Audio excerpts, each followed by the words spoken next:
I think that definitely the indie film community is, I don't know, I find it astonishing when people don't support Yeah, the efforts of people who are trying to like get the word out there, really, because yeah, it's like it's the hard, when you're actually making the films, it's the hardest thing in the world. I mean, making the films is easier than getting people to watch them, so yeah. um That's where the struggle it's is. really, Yeah, really, really hard. And of course, and then you get your Screen Daily comes into the inbox, and it's absolutely full of stuff that no one's interested in. You know what I mean? It's like, yeah. because the really interesting stuff is not getting written about. And it always comes down to money, isn't it, in the end? So It you unfortunately know it really does seem to be. Yeah. I mean, we can touch upon I mean, interesting. the big movies, they spend as much on promoting a movie as they do on making it. Yeah, and isn't that crazy? And I think it's even more like that now. It's even getting even more disparity between the 100 million to make Yeah. it and 110 million to market it. Um, yeah, it's crazy. So like, Yeah. what hope do you have if you're shooting a feature film for like $20,000? Yeah, it's Well, yeah, yeah. I mean, it's also. I mean, we used to. I mean, we used to get a break with the festivals, but since they've started using these like online submission things like Film Freeway, yeah, which is just a license to print money if you call yourself a film festival. I yeah, mean, there's like hundreds and hundreds of festivals now that are just a joke, like monthly online sure, awards or whatever. And you get these like indie films that no one's heard of, and like the posters are absolutely covered in laurels. You can't even read them. There's so many of them, you yeah. know, and it's just devalued it completely. I It's just, I kind of think it has, yeah. yeah, Um, it's funny, isn't it? It's almost like someone somewhere go, right, we're not getting the awards in, the big important festivals that you had 10 years ago. So we'll just make our own one. yeah, Um, and yeah, yeah, unfortunately, you're right, it devalues it. It makes the yeah, important and festivals. and and the few festivals, yeah, the few that actually matter are still completely closed shops. So Yeah. you know, so it really hasn't made any difference at all. Um, but yeah, so I mean, to some extent, our best hope is art house cinemas, little independent Yeah. family-run art house cinemas, and people like yourself and the Film Carnage, website who are willing to write about it, willing to tell people about it. Well, And I mean, one of the reasons why I came up with the film dimension idea in the first place and doing this, I was involved in making a short film quite a few years ago now, about 5, 6 years ago now, and just that, even that was a short film, was a horrendous process that took just way longer, years, literally years from getting involved to it actually being finished and people seeing it.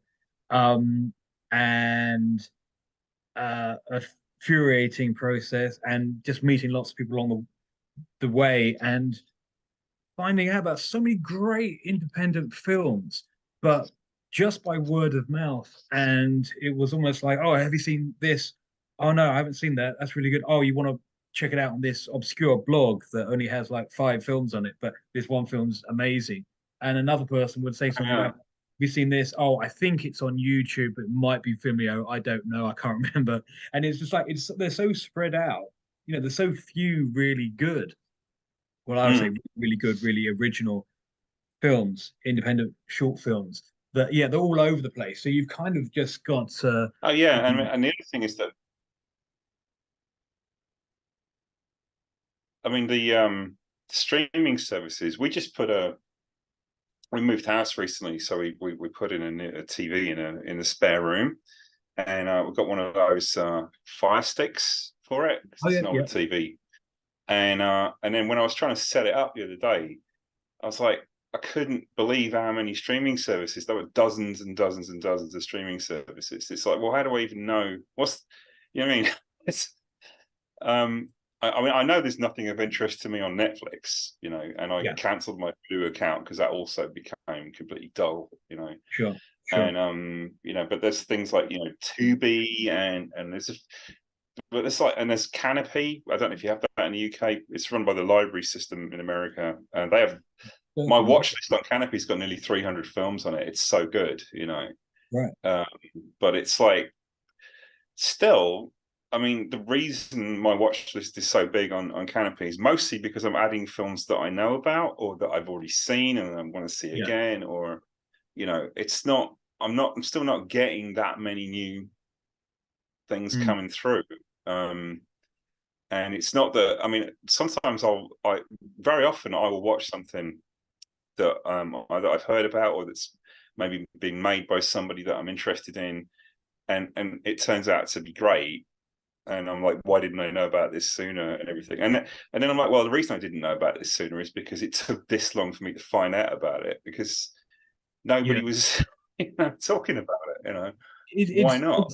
it almost seems, I mean, I don't know, maybe just I'm not in the right circles. I don't know, but it's kind of, in a way, it's refreshing to hear you saying this as well. It seems it's easier to find out about an independent, slightly more obscure band via the amount of different radio stations there are for different genres of music than it is for independent film to sort of get out there and actually be discovered and watched by, a couple of thousand people. They're really into films, but that aren't somehow related to the friend Yeah. of a brother of someone who made it. You know what I mean? It's like I'm not aware of loads of Oh services yeah. And that tell me about new films.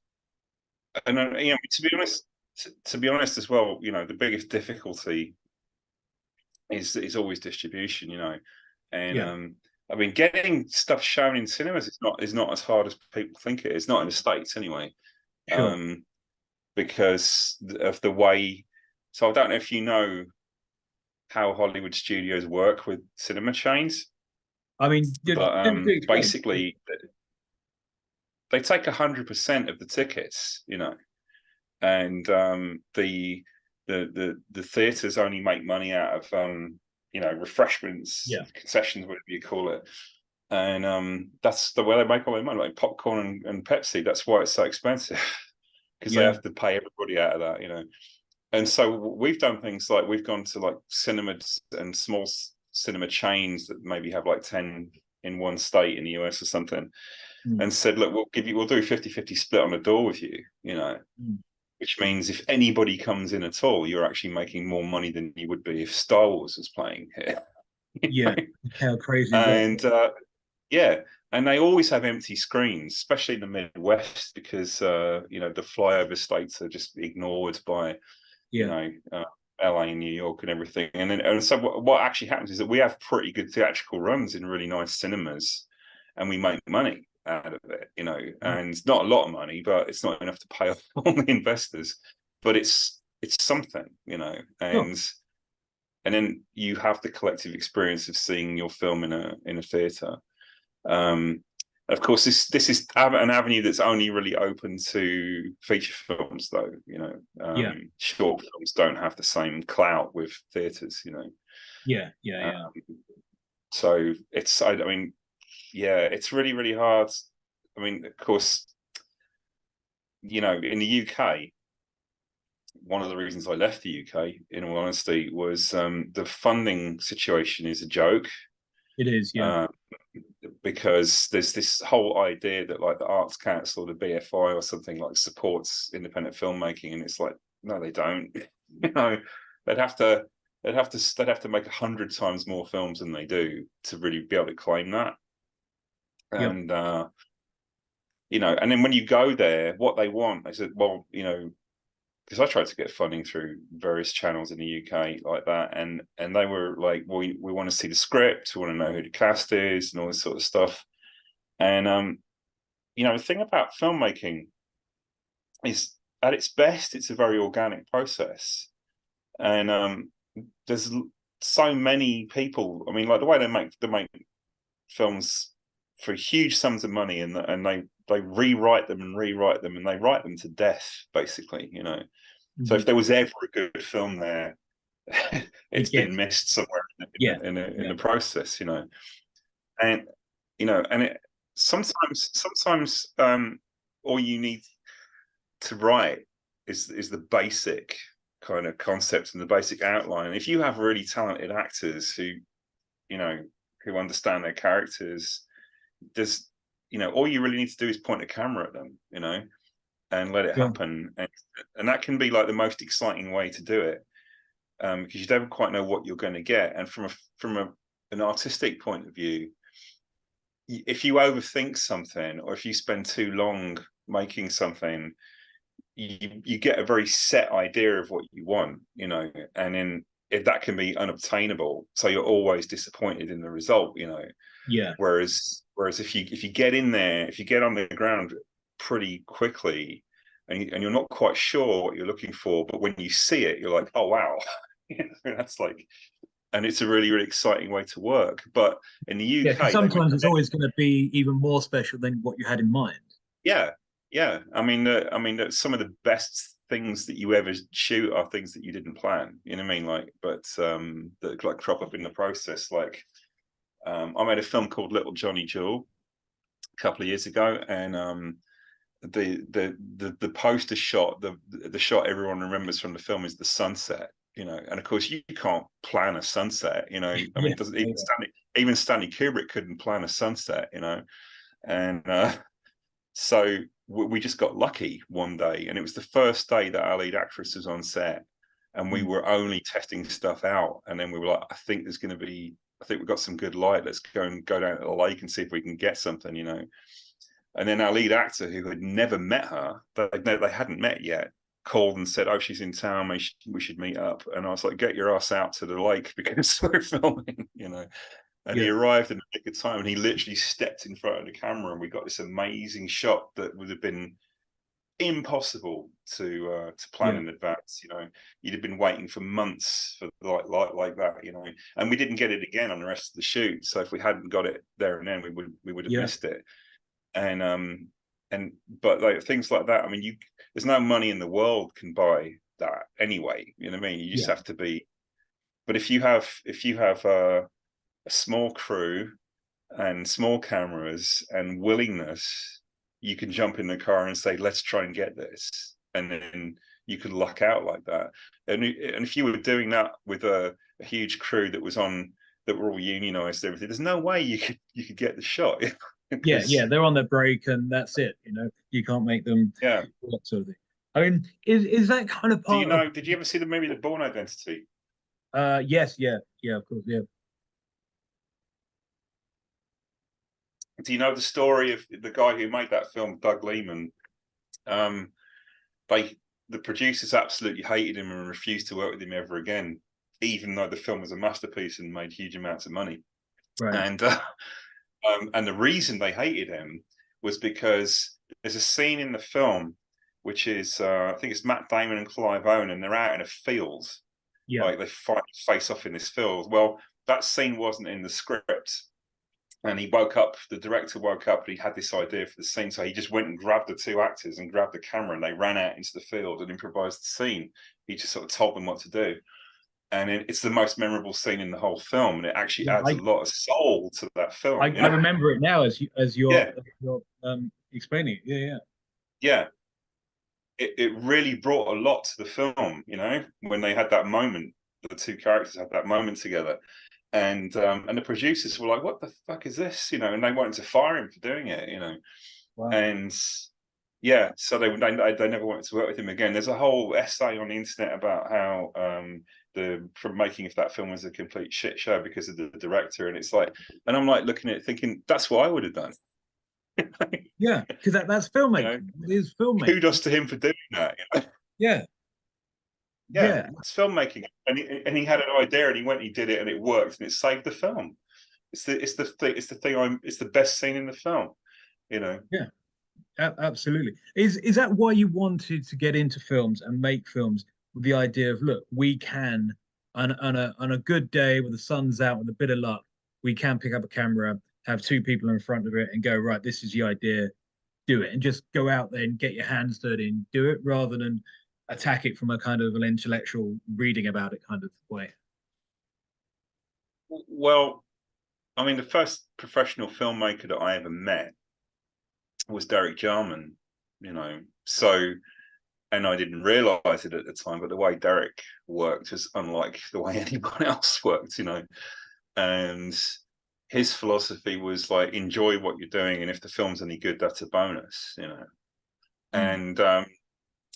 And actually, weirdly enough, I've discovered over the years that if you can make it fun and entertaining, and if you can write, you know, stuff that's deep and emotional and intellectually interesting, people want to do it. They just want to do it, you know, because they don't get to do that very often. You know, mostly they're doing supermarket commercials if they're lucky, you know, Yeah, and yeah, it's like, you know, just to pay the rent. And if you come in there with the scripts and say, well, I'm not quite sure how this is going to go, but this is what I want you to do, they get really excited about it, you know. And when people care about projects, mm, you can do a lot, you know, you get a lot of bang for your buck, as they say here, you know, yeah, because people want to be involved. And, you know, it's just, and what I discovered, I mean, the reason I came to the Midwest is because there's tons of space, there's really good light, and everything's really cheap.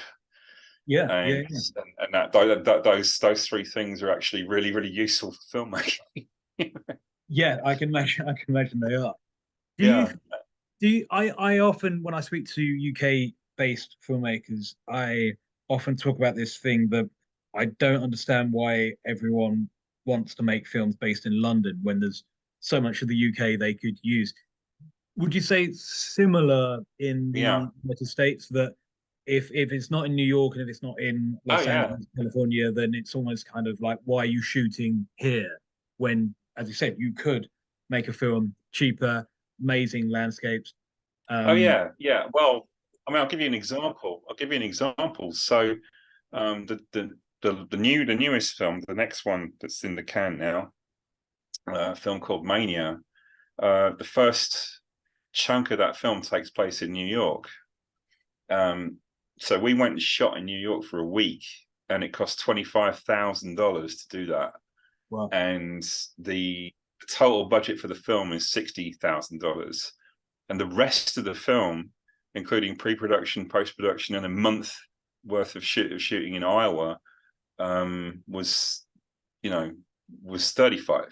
wow, wow, So, you know, and we were like working, and also we were out in situations where like it was so difficult and intense. I mean, obviously, because some of the story is set in New York, we had no choice, you know, because you can't, you know, 14th Street subway station is not available anywhere else, you know, or yeah, you know, the Manhattan skyline is, you have to go to New York to get it, you know. So there were certain reasons why we did that, and you know, it's great, but it's like the stress and the expense of just shooting in New York for a week yeah. was, I mean, it was actually still easier than filming in London, to be honest with you. Okay. Oh yeah, I mean, you don't need permits to film in New York. It's really weird. So, but in London, you need permits to do anything. Yeah, yeah, I'm um, sure. literally, it's insane, the situation, the permit situation in London. And so yeah, I mean, if I was going to make a film in the UK now, um, I would probably not choose to shoot in London, or if I Yeah, did, I would kind of, I would do the essential stuff there, but you know, interiors or anything that you could do literally anywhere else, I would do yeah. anywhere else, you know, just Well, to save money and have more time.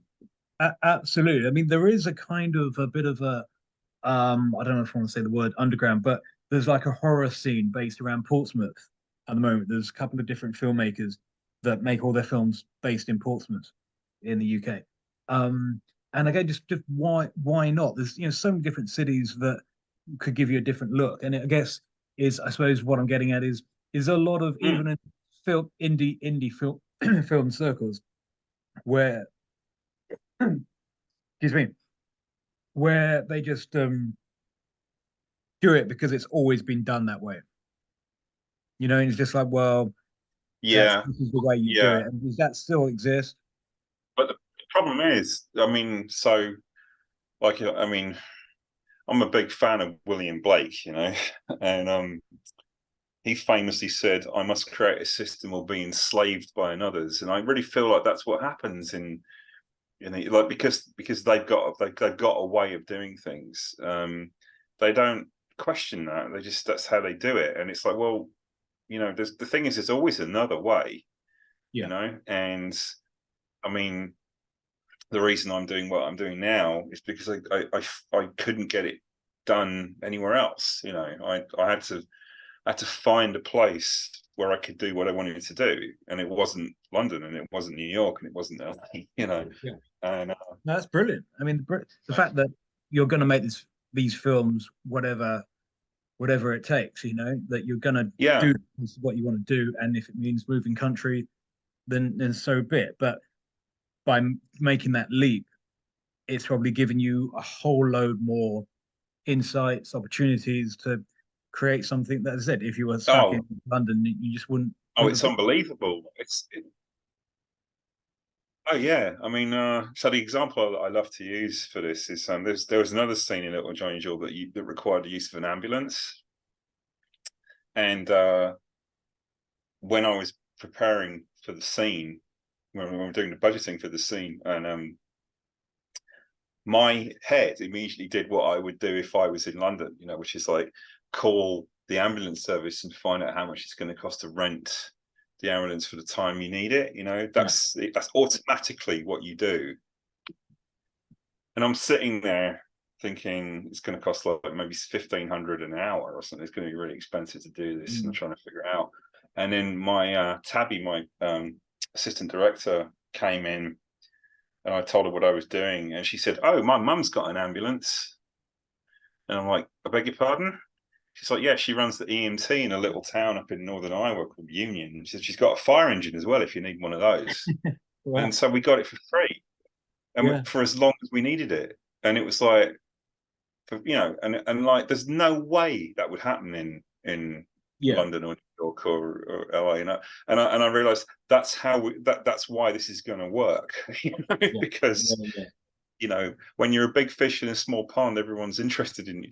Like in Marshalltown, which is the town I originally initially went to, they were like, "You want to make a film in Marshalltown, an actual movie? What's wrong?" They thought there was something wrong with me. They couldn't believe it.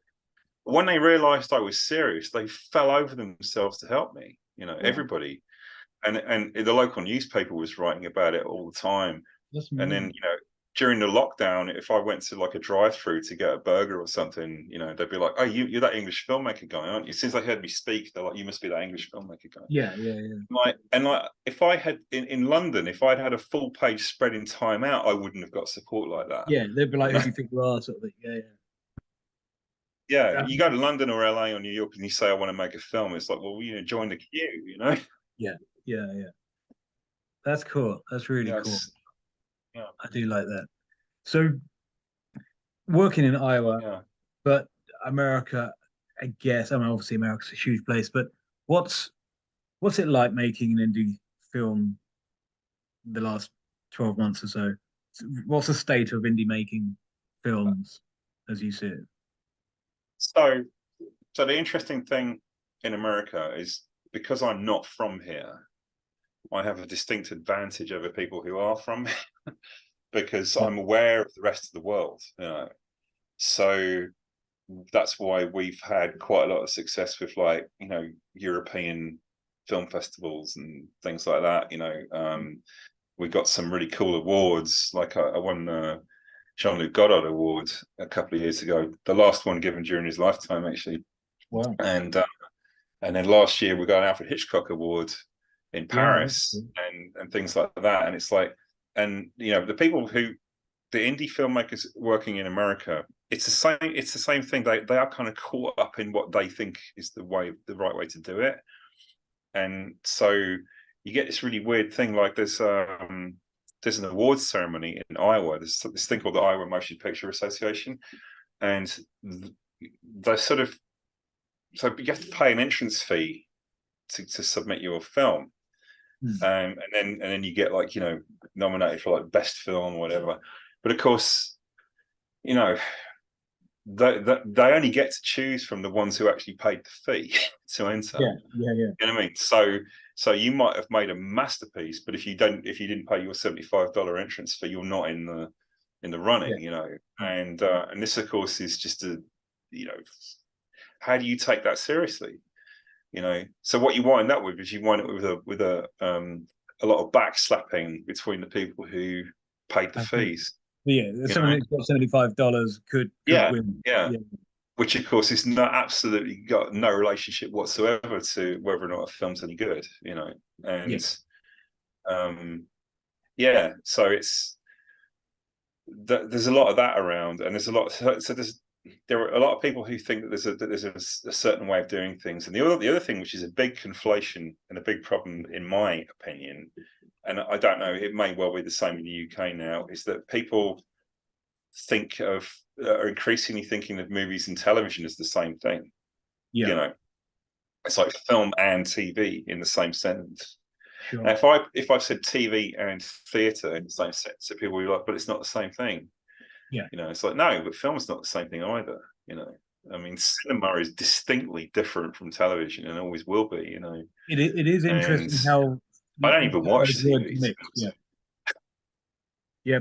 People seem to people that Yeah, were making films or short films a few years ago are now also writing TV shows as well. It's certainly from a writing point of view, yeah, I come across that a lot. um, yeah. So when I remember seeing that film and think, even at the time when I first saw that film, thinking, you know, if I was going to do a parallel plot with minor characters from Shakespeare, I would have chosen the Three Witches from Macbeth. You know? Yeah, And so that's what I'm doing. So if you could imagine, so Macbeth set in 19th century Iowa, and all of the male characters are played by female actresses. So there are no men in it at all, and it's it's a parallel plot. The parallel plot itself is influenced by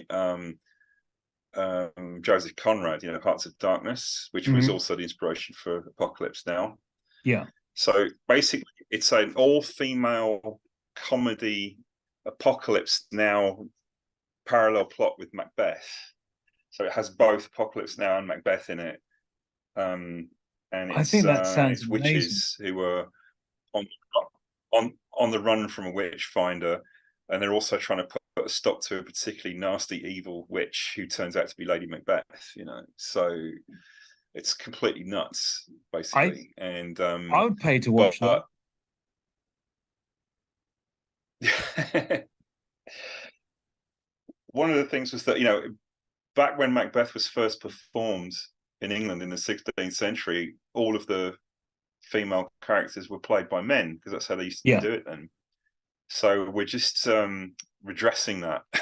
You know? Sure, sure. Oh yes, and our Macbeth is of Mexican heritage as well. Of course. Why not? Why not? You know, Do you know what? I yeah, think you that's know, such that's an the great thing. interesting The idea. great thing about Shakespeare is that you can do that. Yeah. But I spoke over you then. Yeah. So I was just saying that's such an interesting idea. I think that's really cool. You have to make this film. Yeah, and the funny thing is that yeah, and one of the really funny things about it is that when you come up against, like, when you're going into like funding stuff, the question that everyone wants to know these days is like about diversity. Mm. You know, if I say what's an all female cast of a Mexican Macbeth, how much more diverse can you get? You know, Yep. so, They should be you know, chucking money at you.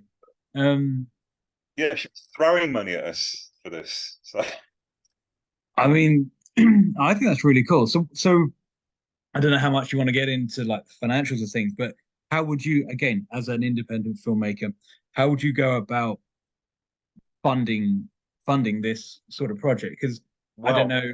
if you have an idea of what it would cost, the way So, you want to do it, all that sort of thing. oh yeah, yeah. No, I know. I have everything. You know, I have the budget. I'm very good at budgeting, actually. I've never had a film go over budget, and usually my budgets are within a few $100 of being exactly Oh, what I cool. said they would be. You know, and but I mean, one of the ways that to control that, of course, again, is the so we were talking about how people get into the system of how things should be done. Yeah, So they have things like they have line producers and production managers who are responsible for the money.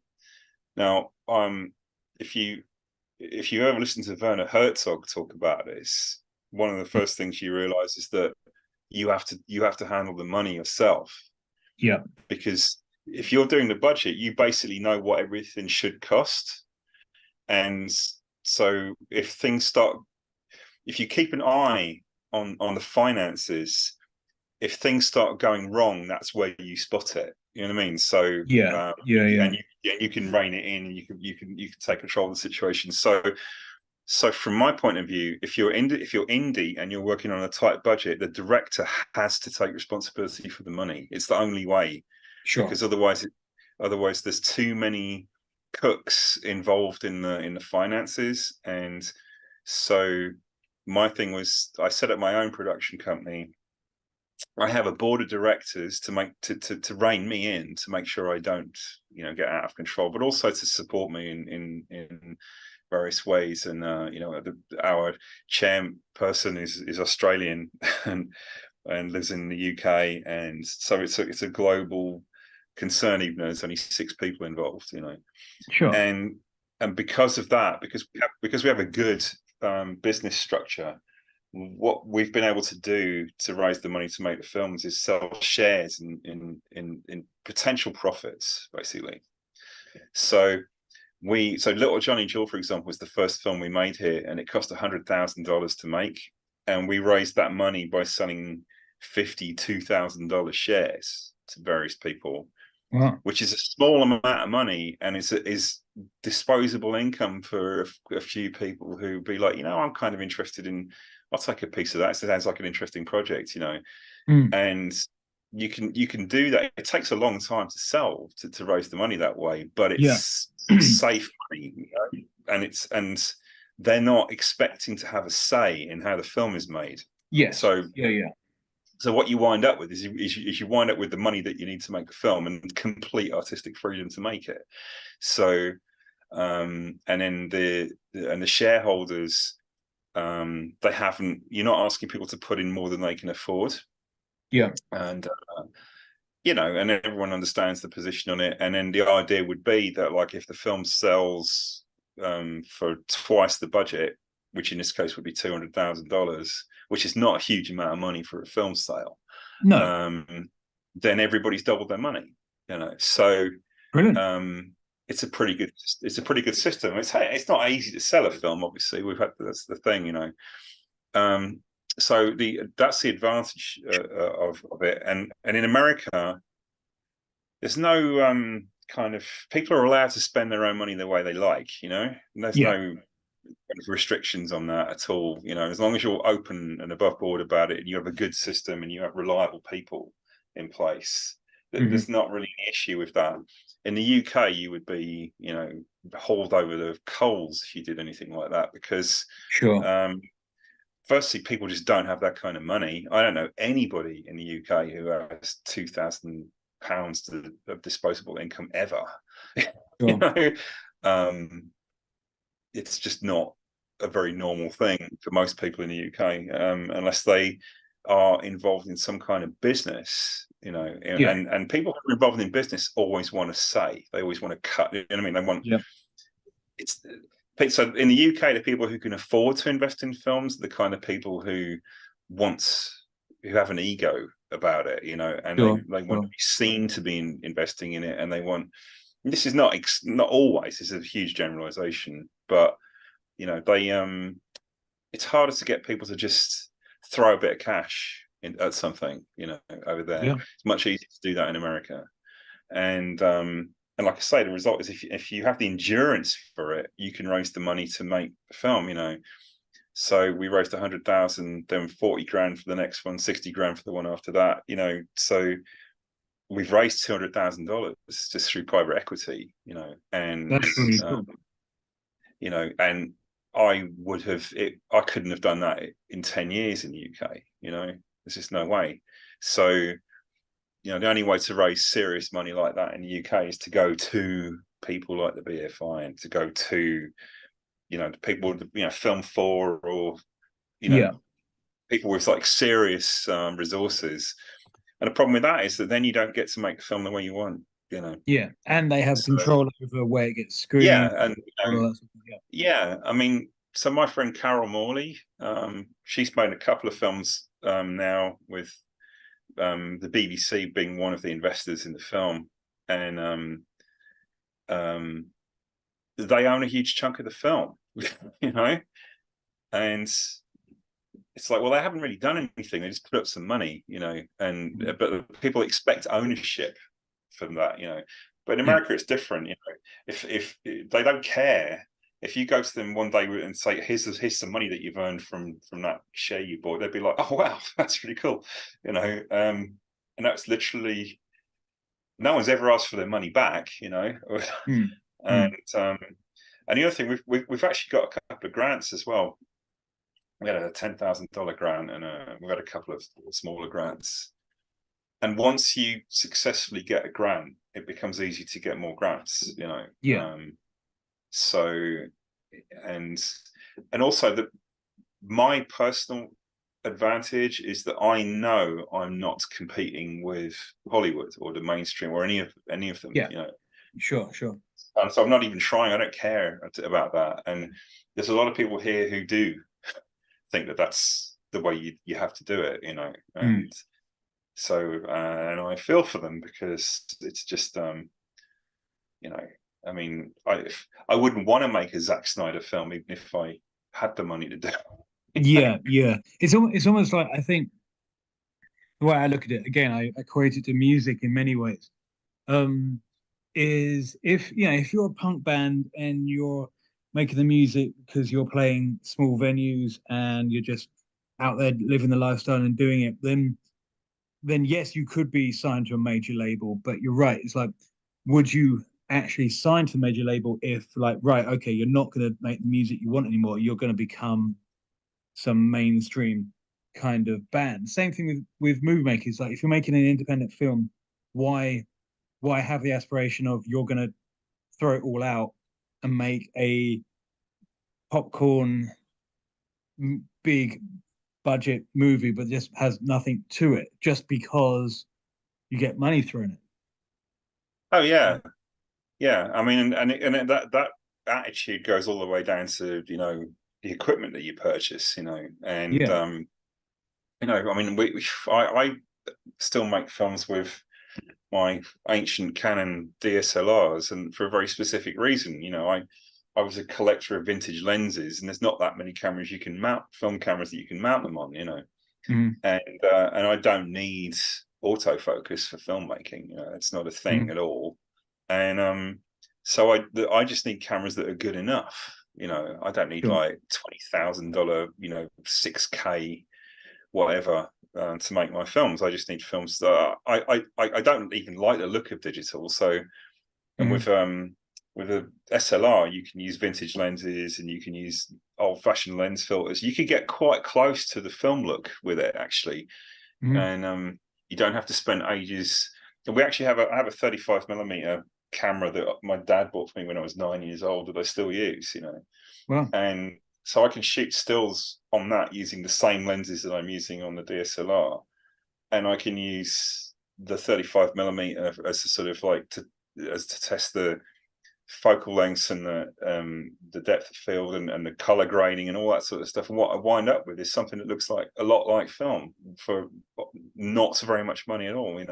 sure. You find a I way. think we bought both of our cameras secondhand for about $500 each. The two main ones that we used, and nobody's ever. I mean, we've shown them at theaters, they've been shown at festivals, and nobody's ever said that there's an issue with the quality. It's Sure. never come up. So and that comes down to just having a few photography skills, really, which I was fortunate enough to have. I'm old enough that I, you know, learned photography on 35mm cameras. So I hated video because it just wasn't good enough quality. And then the Yeah, day they yeah. made a camera where you could shoot the same quality video that you know what I mean? But for me, that was like the days Mm. arrived. That was like that's the breakthrough I've been waiting for. And that was, 11, 12 years ago now that they invented those cameras. And I've had no reason to replace them. Sure, They're still sure. doing what I need and what I want. So, and it's like with, as you say, you compare it to music, and it's like, well, you if you're really serious about it, like if you play guitar or whatever, it's not about how great the guitar is or how expensive it is. It's about whether or not you fall in love with it, and Yeah, yeah, yeah. you know what I mean. And as an artist, you have a relationship with with the tools that you use, Mm. and that's more important. And so whenever I see on the film sets people just rented a box of lenses, it's like, well, you don't have your own lenses. You call yourself a filmmaker and you don't have your own lenses. Give me a break. You know? Yeah, it um, always feels like that's just you're just turning up on the job yeah, and kind of yeah, yeah. yeah, yeah, and then I just yeah, I mean, I've always been like that with everything, right down to the micro. I'm just a geek with the equipment, but it's not about, like I say, it's not about having the best or most expensive state of the art of anything. It's just having what you have that can get the job done, Yeah, and getting the job done is the yeah, goal. So yeah, and yeah, what would your dream be for the Macbeth? So what was the name of the project, the it's called Macbeth Three Witches. Three Witches? Would you sell it to Netflix if they Yeah, came it's along just and go, Three Witches, by the right, right? Would you want it to be on way. like some Netflix? Would you not want Would I that? say I mean, to be honest with you, Netflix wouldn't buy it just because of the cameras we're using. Right, they've got a list of approved cameras that you have to use, right. and ours are not on it. So, but if they wanted to, well, if they offered enough money for it, but I mean, my thing would be if somebody wanted to buy something and the money we got from it was like either a life changing amount of money or at least enough to get the next film made, Yeah, then I would consider it. But I wouldn't be like, oh, it's Netflix. I want to be on Netflix. I yeah, can't. I don't really care about that at all. I mean, to be honest sure. with you, the other thing is, I've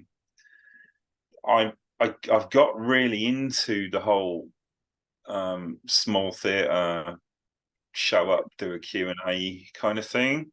Yeah, yeah, Probably because I used to be in the music. I used to be a musician. That was my thing. And for me, playing a gig, when you performed a song live in front of an audience, that's when it was really finished. When you sure. can give it away and see it, how see it being received by the audience. And I've discovered that, like, in film there is a version of that, and it's the Q&A. It's that Mm. kind of, you know sharing the theatrical experience with the audience. And so that's kind of, I mean, I instead of chasing distribution deals and streaming deals and all this sort of thing, what I've actually got is I've researched a list of like 100 art house movie theaters all over the US, and my intention being to call every single one of them and say, do you want to show our film? Yeah, We'll do take it on tour. 50 on tour, and we'll show up, and you know what I mean, we'll drive down, and you know because the other thing is that you get used to long drives when you stay in the States for a while, Yeah, I bet. And I I mean, bet. we drove to New York and back. I've driven to New York and back many times. It's How long does that so take? it takes a day. It's like 1,500 miles. Wow. But I mean, it's the same as driving from like Warsaw to London, basically. Sure. And I've done that too. So with a band, so yeah, it's doable. It's doable. And um, yeah, if it's like if they can put you up for the night, you know, give you Yeah, enough money yeah. for the petrol, then why not? and it's yeah. So I don't know. I mean, I have this funny relationship with it now. I think I'd rather do that. You know, I'd rather stay involved Yeah, with the that films. do you know what? That makes perfect sense. It really does, because again, you're meeting people that Yeah, have watched it and asking what they think. They're talking to you about it, like people actually care but rather you than know,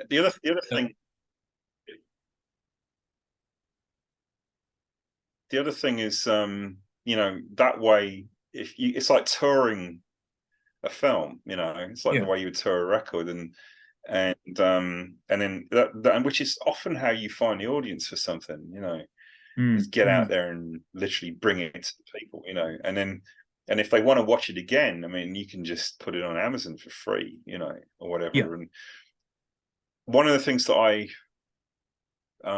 has been you know, we've made these films, and if we could put them on YouTube or Vimeo and just put them out there for free, I would. Hmm. You know, I would do that in an instant, because then people could watch them. You know, Yeah. um, but we have, like, you know, we have screener links that we can only send to specified people and things like that. And the problem is, of course, is that, you know, we do need the films to be able to make money somehow. Yeah. If they can, we need to do that. So we can't just give things away for free, you know, all the time. Yeah. I mean, And I that wish has a we cost of could. making it. So yeah, obviously. But you know, if we posted a film on like Vimeo and just posted the link on Facebook or something, 100 people would see it within a week. Hmm. You know, and at least, which is like, you know, that's like a theatre's worth of Yeah. people seeing film all over the world, and you never know what's going to come from that. And so I would love to just be able to do that, and it's really difficult because we have shareholders, and like, well, how would you make money if you post it for free online? And I can't answer Yeah. the question. Yeah. That is a um, problem. so you know, I mean, maybe there's, you know, I mean, as soon as you have to make money, you're limited really in what you can do and how you can reach people. And you know, but I'm always looking for a way around that. You know, and I mean, the best possible way around that would be if revenue from the films was not how you made your money. You know, Yeah. so if you were getting grants, if you were getting funded somehow, and this is something which is very much the culture in the UK and the US, but not necessarily everywhere else. And I've been corresponding with Ken Russell's widow, Lizzie, Okay. and um, and you know, Ken Russell. When I was a kid, he was like, you know, he was the big name in British filmmaking, Sure. one of the greatest post-war filmmakers of all time. You know what I mean? And certainly one of the greatest in Britain, if not the greatest. And yet, in towards the end of his life, he couldn't get funding for his films. He was making films in his shed with his friends Yeah. Yeah. because the UK film industry would no longer fund him. You know, and it's like, it's freaking Ken Russell. You know, this is Ken It's Russell. funny, isn't it? How How dare you not give him money to make films? You yeah, know, just people fall out of favor for whatever reason. They don't think they're yeah. bankable anymore. They don't think market wants what they're producing. All that sort of stuff. And yeah, it's almost And you, if you doesn't look at matter. and if you look at the current, I mean, right now, um, Britain probably has the top half dozen filmmakers in the world. You know, I mean, Jonathan Glazer's just been nominated for Oscar for his new film Zone of Interest. Jonathan Glazer's a genius. You know, I mean, he's made four films, I think now, and three of them are masterpieces, and the other one's really good. Yeah, Mhm. and you got Carol Morley and Lynn Ramsey, Sally Potter, Francis Lee. And I think almost all of them, I'm not sure about Francis Lee, but the rest of them, they've all had to go and make films in America just to get money, you know, because the British Yeah, film industry won't support them. And it's like, how can you not support someone as good as Lynn Ramsey? You know, that's it's insane. from the very limited stories I've heard from people I've known, got to know, still friends with, who've approached BFI for funding for their shorts. Some of them who actually did get some funding, they even the ones that got funding never speak of it Hmm. in a positive way. It's always been a battle. It's always been, yeah, you get a little bit of money, but the what comes with that and the kind of jumping through hoops and ticking boxes and all that sort of stuff, it's like if they could have done it any other way, they would have, you know. Um, and yeah, it's such a But shame. the box ticking thing is absolutely, the box ticking thing is a disease of, you know, public funding in Britain. You know, Yeah, it's I went through that when I tried to make Mania in the UK 10 years ago, and I remember I had a script meeting with the BFI, and what they said was astonishing to me, because they said their problem with the project was that they said it wasn't diverse enough. And this is a film where, like, the lead, most of the lead characters are female, and mhm. also the, the the mother of the lead character is in a wheelchair. So and they were like, we can't do this, and we can't fund this because it's not diverse enough. And I was like, well, how do you know whether or not the characters are, black or white or trans or gay or whatever, Yeah, just from the screenplay? You've just decided that they're all like you, that they're all white middle class. You know what yeah, I mean? yeah, yeah. And Just because I haven't specified it, it's like, but maybe that's not how I judge people anyway. yeah, yeah, And yeah. it just, and then on another project, they had the audacity to tell me that my characters were too old. The I mean, same yeah, people yeah, said that exactly. to I was me. about to say that because that's what really bothers me about if you get sucked down that hole that you might not want to actually go down of the is it diverse enough? Because, well, what do you mean by diversity? Like, are you talking about diversity with age? Are you talking about diversity in terms of background, economic Mm. status? What do you Class, mean? yeah, yeah. Like Yeah, because they're white middle class. you try and get a film made about working class people. Yeah, yeah, set in Sheffield or yeah, Glasgow. Like Yeah. you're right. We still don't see it to this day, and yeah, No, no, there's no real diversity in British cinema, unfortunately. Um, not at all. it Not at all. it's yeah, it's is a concern. Um, I'm gonna let you go because it's telling us we're running out of time yet again. Um, but it's been fascinating. All right. I really enjoyed our chat today, and I think we should do this again.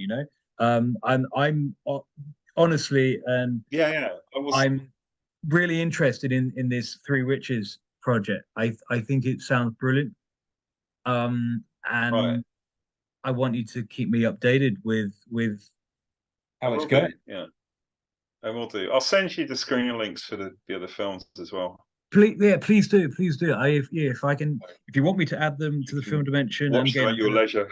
yeah, no, sure, and Well, I'm yeah. literally, Let me know what's happening with it, and I'm looking for more content now to add it, literally in the next couple of days, and then sort of relaunch it and push it more and everything else. So anything you've got that you would like to get out there, um, send to me, let me know, and I'll keep you updated with that.